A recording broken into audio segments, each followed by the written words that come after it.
രാവിലെ തന്നെ ഈ വെയിൽ തെളിഞ്ഞ് കണ്ടപ്പോഴേ ഒത്തിരി സന്തോഷം കേട്ടോ. കാരണം രാവിലെ തന്നെ ഒത്തിരി കാര്യങ്ങൾ ചെയ്യാനുണ്ട്. ഇന്ന് അവധി ദിവസം കൂടെ ആയതുകൊണ്ട് തുണിയൊക്കെ ഒന്ന് അലക്കിയിടണം. പിന്നെ അമ്മേനെ എന്തിനെങ്കിലുമൊക്കെ ഒന്ന് സഹായിക്കുകയൊക്കെ വേണേ. രാവിലെ തന്നെ അമ്മ പോയി കുറേ മുരിങ്ങയില ഒടിച്ചുകൊണ്ട് വന്നിട്ടുണ്ട് കേട്ടോ. എല്ലാം മൂത്ത് പോകുമെന്നും പറഞ്ഞ് കൂട്ടത്തിലിതാ ഇവനും കൂടെ പോയിട്ടുണ്ടായിരുന്നേ. പിന്നെ എന്നെ അമ്മ വിളിച്ചുകൊണ്ട് വന്നു കേട്ടോ. ഇവിടെ ഒരു ചക്ക കിടപ്പുണ്ട് എന്നും പറഞ്ഞ് മേളിലെ പ്ലാവിന്നേ വരിക്കച്ചക്കയാണ് കേട്ടോ. നല്ല പഴുത്തതുവാ, നല്ല മണമാണ് കേട്ടോ അടുത്തോട്ട് വന്നപ്പോൾ തന്നെ. അപ്പോൾ നമ്മൾ ഇതിന് മുമ്പ് ഈ പ്ലാവിൻ്റെ ചക്ക കറി വെച്ചിട്ടുണ്ട് കേട്ടോ. പുഴുങ്ങിയിട്ടുമുണ്ട് പഴുപ്പിച്ചിട്ടുമുണ്ട്, നല്ല ടേസ്റ്റാണ്. അതുകൊണ്ട് വീട്ടിലേക്ക് എടുത്തുകൊണ്ട് വന്നു. മാത്രമല്ല നമ്മൾ ഈ ആണ്ടിൽ വരിക്കച്ചക്ക തിന്നിട്ടില്ലേ. ഇന്നലെയൊക്കെ നന്നായിട്ട് കൂണിടി വെട്ടിയിട്ടുണ്ടായിരുന്നേ. അപ്പം നമ്മുടെ പറമ്പിൽ കൂണുണ്ടാകുന്ന സ്ഥലത്തൊന്ന് വന്ന് നോക്കിയായിരുന്നേ. പക്ഷേ ഉണ്ടായിരുന്നില്ല. പക്ഷെ നല്ല മണം ഉണ്ടായിരുന്നു കേട്ടോ. വെയിൽ തെളിഞ്ഞപ്പോൾ തന്നെ ഇതാ അമ്മച്ചി ഓരോരോ കാര്യങ്ങളൊക്കെ ചെയ്തുകൊണ്ടിരിക്കുവാണ്. അതിൻ്റെ കൂടെ തന്നെ അമ്മച്ചിയുടെ കോഴിയും പൂച്ചയും എല്ലാം ഉണ്ട് കേട്ടോ റോട്ടിൽ. ഇതൊക്കെ കാണുമ്പോൾ നല്ല രസമുണ്ടേ. പഴയ ബാലരമയിലെ കഥ പോലെ എനിക്ക് തോന്നുകയാണ് കേട്ടോ. പിന്നെ ഞാൻ നേരെ പോകുന്നു കേട്ടോ വീട്ടിലോട്ട്. വീടിൻ്റെ 4 ഭാഗവും ചപ്പും ചവറുമായിട്ട് കിടക്കുവാണേ. അടിച്ചിടാറുണ്ട്, പക്ഷേ എല്ലാ ദിവസവും കണ്ടിന്യൂസ് ആയിട്ട് ഇതുപോലെ കാറ്റും മഴ ആയതുകൊണ്ടേ ഞാൻ നന്നായിട്ട് ചപ്പുണ്ടായിരുന്നേ.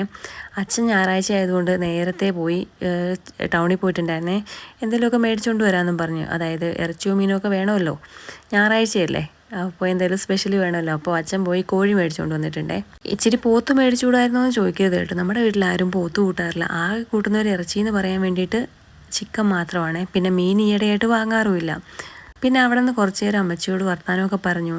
പിന്നെ വെയിൽ നന്നായിട്ടുള്ളതുകൊണ്ട് തന്നെ അത്യാവശ്യം തെളിഞ്ഞ് നിൽപ്പുണ്ട്. അപ്പോൾ ഞാൻ ഇന്നലെ അമ്മയെ കലക്കിയിട്ട് കുറേ തുണികൾ കിടപ്പുണ്ട് കേട്ടോ. വീടിൻ്റെ ചുറ്റും അയ കെട്ടിയിട്ട് അവിടെ ഇവിടെയൊക്കെ തുണികൾ ഇങ്ങനെ വിരിച്ചിട്ടേക്കുവാണേ. ഒന്നും തന്നെ നന്നായിട്ട് ഉണങ്ങിയിട്ടുമില്ല.